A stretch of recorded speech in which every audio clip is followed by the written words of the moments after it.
kagawa ng salapi dito lang din mismo sa ating bansa na sanggaling lang din sa ating mga mamamayan. 'Di ba? Ganyan kabubo ang madidilis. 'Yun ang protection na alam nila na ginagawa ni Duterte. 'Di ba? He built a syndicate. Mga government official ang mga member at nariyan sa religion at saka sa mga negosyante na outside the government. 'Di ba? Understood mga dilis? Yun ba ang alam yung protection? Protektado kayo ni Duterte? Yung pagpapatayin kayo kasi kunyari huhulihin kayo kay mga adik kayo? Ha? Yun bang protection na alam ninyo?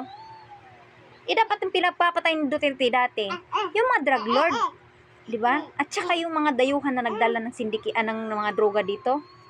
'Di ba? Ang siyang gumawa ng tahimik na kaguluhan, 'di ba? May kaguluhang tahimik. Yan po yung mga ginagawa nila. Silent trouble, 'di ba? Na pailalim tayong tinatamnan ng makakasira sa atin, makakagulo sa ating bansa, makakagulo sa ating mga mamamayan. Yun ba ang alam ng mga tao dyan? Yun ba ang alam ng mga didilis? Ninanakawan na nila tayo, kinukurap na nila tayo, sinisira na nila yung kalikasan natin, nakikinabang sila, habang tayo naman ay napiperwisyo sa nisira nila. 'Di ba? Yun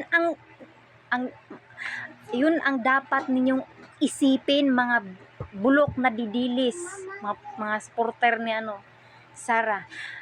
Kung pwede lang, no? Bawat isa ba kaltukin ba, no? Oy, gumising ka na.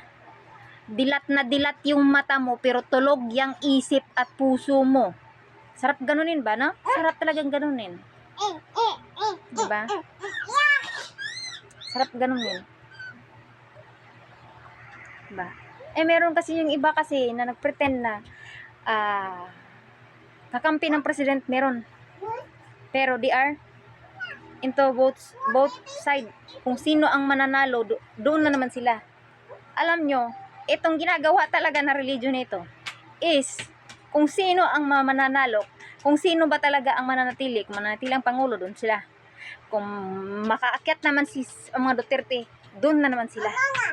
So kawawa talaga kasi nga iyan sila ay mga sinungaling. Yan yung pailalim na kumikilos. Dalawa kayong ginagamit para sila yung makaakyat.